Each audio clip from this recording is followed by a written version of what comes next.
Hello, welcome again to FAIRtax Power Radio. Thanks for tuning in. I'm Bob Paxton. And I'm Ron Malero. And we are the FAIRtax Guys. Congratulations, Ron. You remembered your props this week. Yes, I did. Well, I had enough reminders from you and my wife and everybody else. So. Yeah, you're never going to live that one down, are you? No, I don't think so. Well, greetings and Happy New Year. This is our first live broadcast on Excluded TV and on Facebook as well for the FAIRtax Guys. And so if you'd like to give us a call and talk to us, 888-787-8023 is our phone number. One more time, 888-787-8023. Be glad to talk to you about anything that may be on your mind relative to the FAIRtax. And Happy New Year, sir. Happy New Year to you. It's All great right. to be back here live in the studio. Big Daddy Studios in Gainesville. Let's give them some recognition. Absolutely. And we have got to, we've got a new year, which means about a week ago we got a new Congress, which means that all of the work that we did last year has to be repeated again this year, because the way the system works, everything that was introduced into Congress last session that was not passed is now just gone, vanished into thin air. Yeah. And I'm pleased to say that Representative Woodall did reintroduce H.R. 25, the FAIRtax, into the new Congress on the first day that it was in session. Have not heard anything about the Senate yet, but the Senate always gets a new bill number every year, so we'll find out what number it's going to be in the Senate this year. Yeah, I haven't heard about that one It's yet. always H.R. 25 in the House, and that's up in 25 co-sponsors right out of the box, one of which is your guy, Ted Yoho. So thank you again, Congressman Yoho, for helping us out with the FAIRtax. Yep. That's good. And we got to work hard. Here in Florida, the board is going to have a conference call on Sunday because we're going to form an action plan, a 2019 action plan. And this is what the FAIRtax Guys recommend we do all over the country. We got to have an action plan. We've got to have a record number of co-sponsors of the FAIRtax. We need to do this, and it has to start at the grassroots level. You have to contact your congressman or congresswoman, or whatever, your representative. There you go. Yep, and make sure that they are a co-sponsor, and don't take no for an answer. I mean, you have to be resolute, but you have to be what's the word I want? You have to be respectful also, but you got to be resolute. All right, don't take no for an answer. As we're going to point out today, today's show is why Democrats should embrace the FAIRtax. Yeah, one of the things that we're dealing with, new Congress, it is now in the House of Representatives anyway, is under the control of the Democrat Party, and the Republican Party still holds the Senate. So hopefully there's going to be a more robust debate. I'm afraid there's just going to be a lot of sniping and backstabbing that's going on between the two of them, that we can get those folks over there to realize they work for us and they need to start acting like adults and not kindergartners.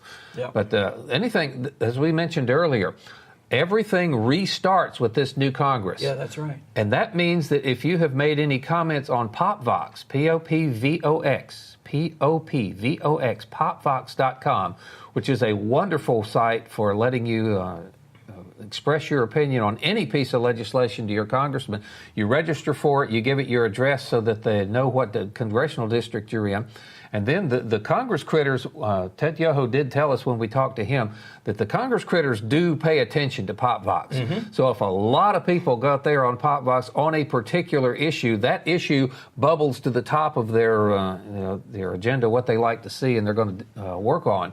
So we need a lot of comments on PopVox supporting the FAIRtax, and hopefully a lot of comments on PopVox telling everybody why. How many you've called up Congress.gov already? How many proposals do we have in the new Congress that's a week old that refer to the Internal Revenue Code of 1986? 31 as of a few minutes ago. So tell them the FAIRtax is good, and the other 30 you don't need to deal with. That's right. But again, we do again, as you mentioned earlier, we urge everyone to get in touch with their congressional representative, especially if it's one of the new ones. If it's one of the new ones, then go ahead and, they're kind of getting their feet wet on it. They need to hear from you.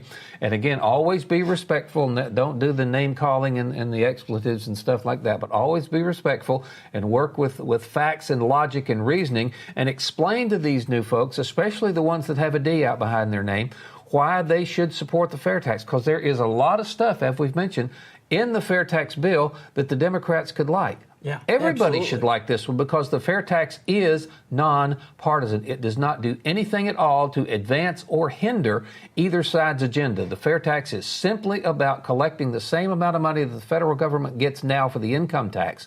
The debate on how to spend it, the debate on how much to spend, the debate on how much deficit we need to run up and stuff like that, that's outside the purview of the fair tax. But everybody on both sides of the aisle should like a bigger paycheck.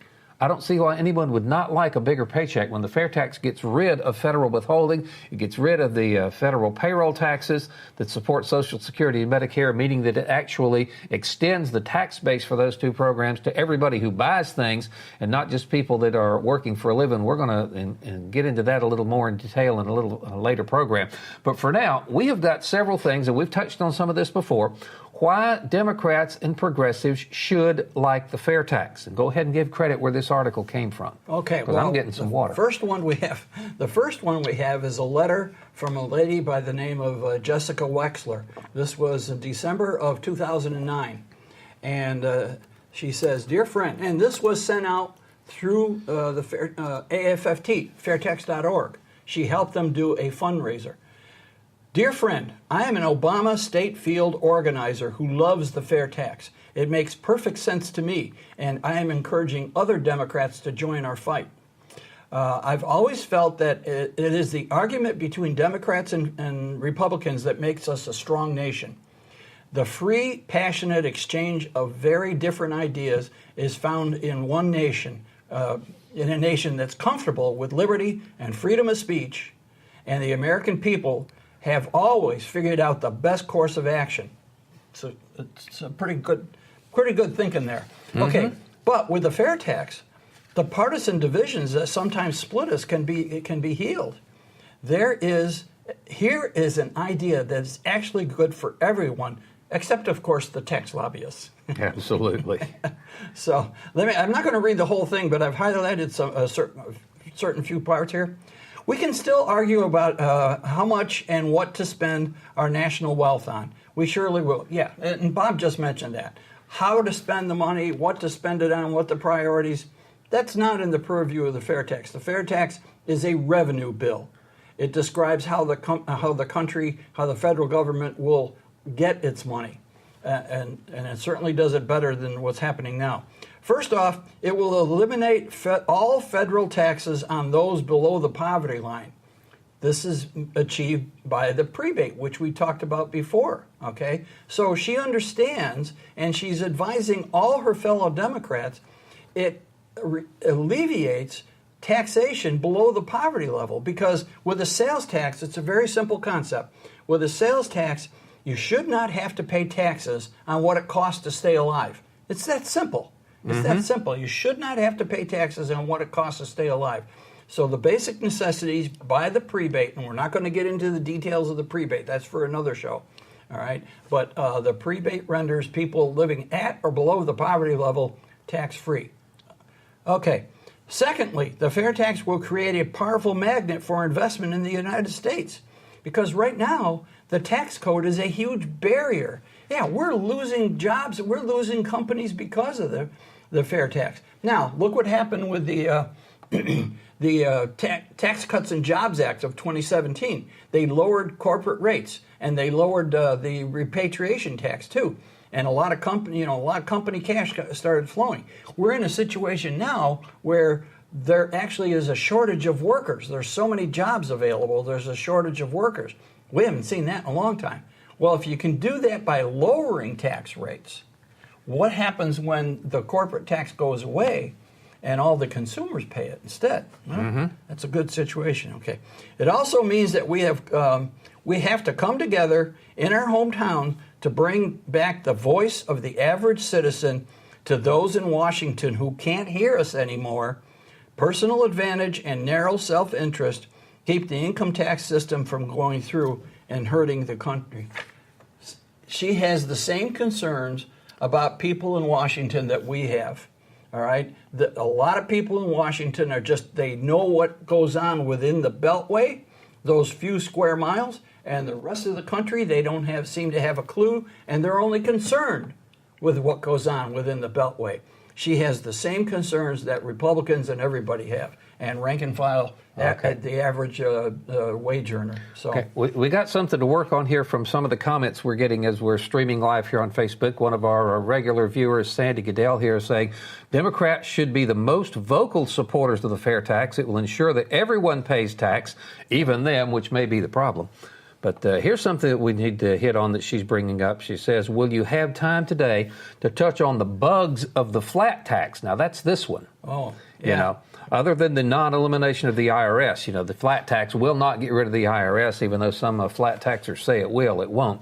Says she was managing to talk to a friend, trying to convince someone to come over to the fair tax side who has been a flat tax supporter, but she has trouble getting through to him. So what can we do to convince people that like the flat tax, this thing, to come over to the fair tax, this one? The biggest thing I can tell you, Sandy, is what we said all along.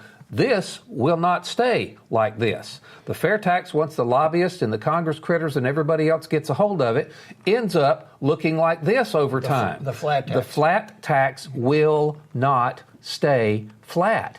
It's just impossible. The ink will not be dry on the legislation before the lobbyists will be all over Congress wanting to buy this exemption here and another carve out here and another carve out here. And you can point to history back in the mid-'80s when under Ronald Reagan, when the tax code was flattened out considerably, and it has now devolved into 70,000 plus pages. So the best argument I can give anybody who says, oh, the flat tax is the solution, says, no, the flat tax is not the solution, because the flat tax becomes this mess over time. We have got to fundamentally change the system, get rid of taxing income, get rid of the IRS, get rid of withholding, get rid of the whole error-prone, fraud-prone Congress critter. I can't say it. It's not Congress critter-proof. But get rid of that whole system and go with something like this, so simple that a third grader can understand it. You don't need 70,000 pages to describe it. So, Sandy, that's where I would suggest that you start.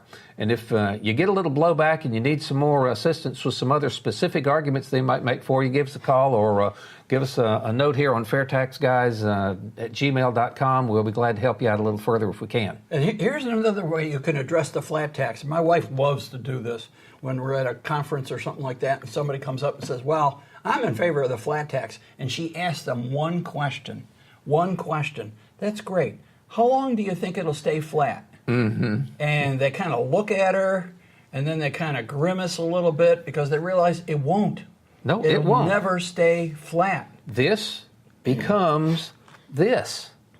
Absolutely. Guaranteed. We've seen it. Yep. The Congress critters cannot resist the lure of the lobbyists that come calling with campaign cash wanting to buy out tax carve-outs. That's why we've got 70,000 pages plus of tax code and supporting, regulations and all, that the people who have the wherewithal to hire these hotshot lobbyists get all kinds of carve-outs and exemptions. And if you're GE and you spend enough money on tax attorneys, you can get a tax liability of zero. So that's what you need to do. The flat tax will not stay flat, period. So thanks for that question, Sandy, because it's an important concept. Okay, we want to go on with why the Democrats should support the fair tax. Yeah, if you have a new representative and it's a blue district now, just go, again, calmly and respectfully explain to him some of the stuff we're going to be talking on, why he or she should support the fair tax, because it accomplishes a lot of what the Democrats say is their objectives. And while I'm thinking of it, also, when you approach your representative's office, you may not get a chance to actually talk to the representative. I don't know what their schedule is. They're sometimes in Washington, sometimes they're home and so forth. But they do have a legislative aide. So you got to find out, if you can't talk to the representative directly, find out who the legislative aide is. Start talking to that person. Build a relationship. If you can find somebody in your local office, fine. If you happen to be near Washington, you can do that too.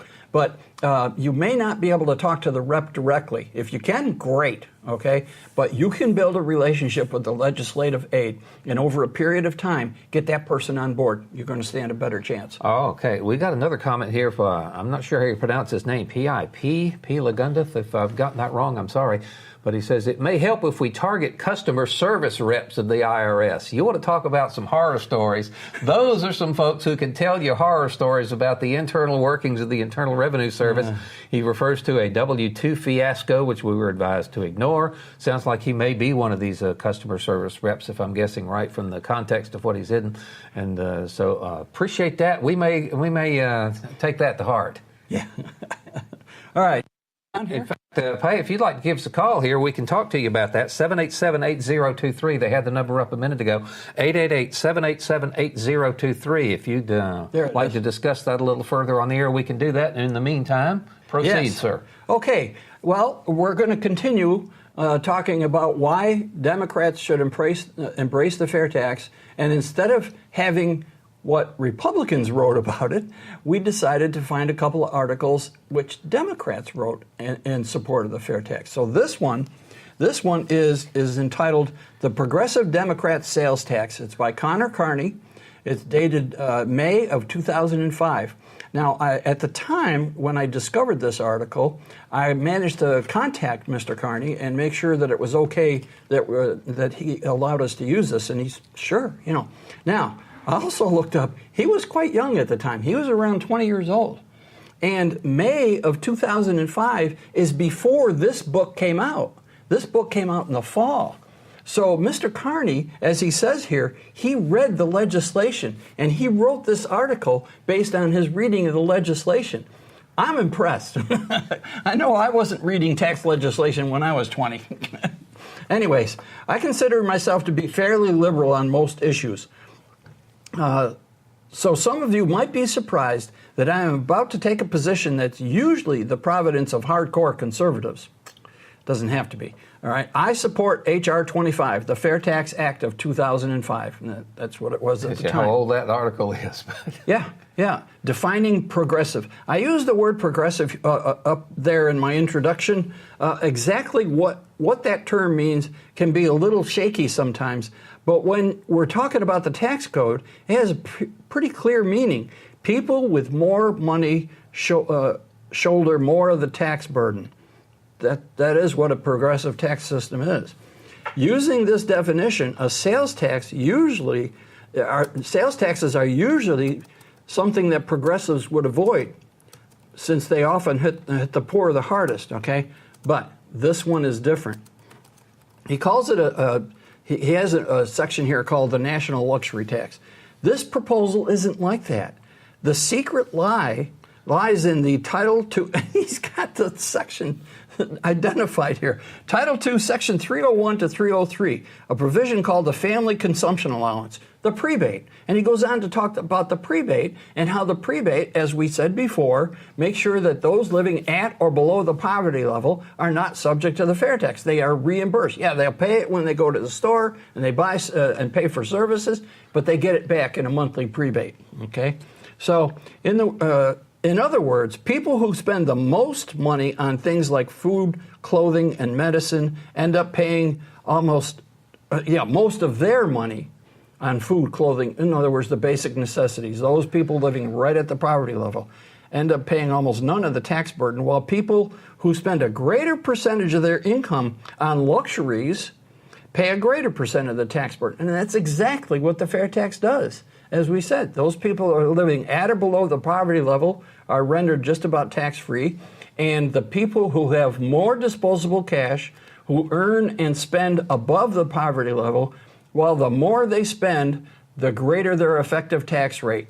If they're spending like $1 million a year, their effective tax rate is just under 23%. Yeah. Sandy agrees with you. Says the rich have more money to spend, therefore are taxed more under the fair tax, which should make liberals happy. Yeah. So the Titanic should have made it to New York too, but I don't know what that had to do with it. With taxes, but that's what happens with should sometimes. And it goes on to talk about the family consumption allowance. It's mailed monthly by the Social Security and so forth. He goes on to talk about that. All right. Tax evasion. He's got a section on tax evasion. of course, the FAIRtax Act would virtually eliminate tax evasion. Because, how do you evade the tax when you go into a Target or a Walmart or a Sears and you buy a big screen TV and you tell them, I'd really like not to pay the fair tax on that. Well, then you're not going to buy the thing, all right? Right now, companies can move their assets offshore. Now, like a lot of liberal Democrats, he's concerned about companies and their offshore and so forth. I, along with most Democrats, consider this to be tax evasion. He goes on here to talk about corporate tax evasion, and I'm going to have to part company with him here. If a company can legally reduce their tax burden within the framework of the tax law, then they should do it. That's not tax evasion, that's tax avoidance. Now, regardless if you're a liberal Democrat and you consider that evasion, that's not accurate, okay? And especially, it especially rankles me when somebody in Congress complains about a company who's taking advantage of the law that this person probably voted in favor of. Yeah.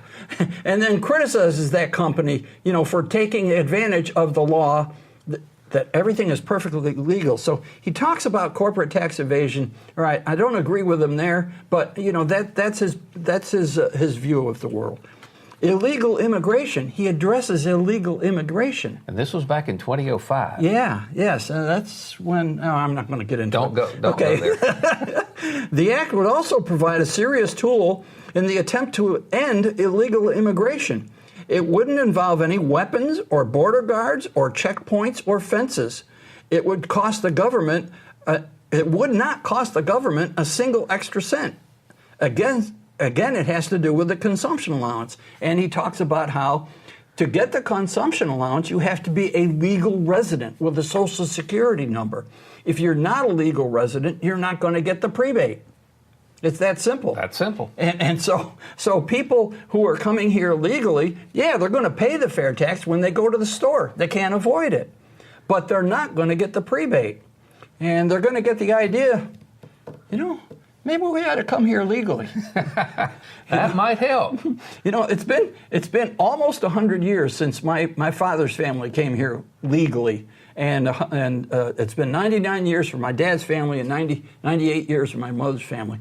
And that's it. You do your paperwork, you come here legally. They came on the boat from Italy. They checked in at Ellis Island. Their names are on the wall of immigrants. It's that simple. So the fair tax really helps with illegal immigration. Now, there's a different discussion going on today, isn't there? Sometimes those Congress critters will take diametrically opposing positions just a few years apart.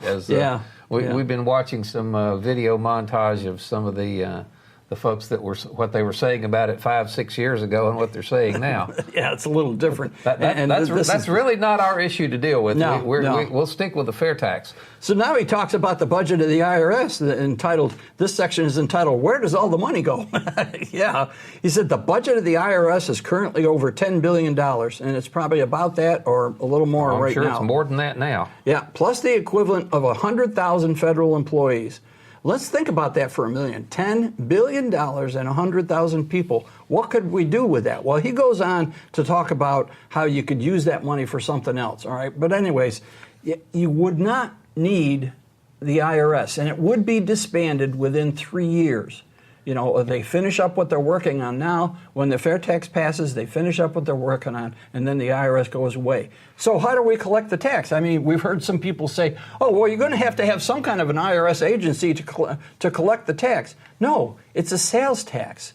The states collect the sales tax, just like 45 of them are doing now.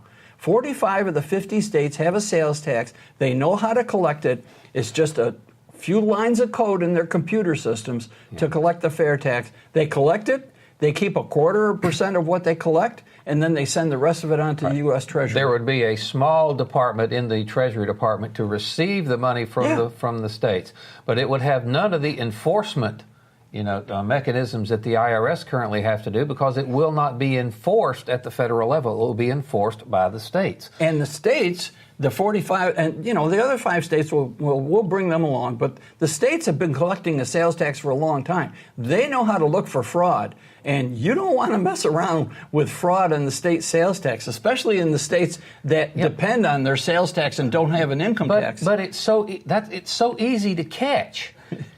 People, the vendors, the companies have to keep track of how much they sell.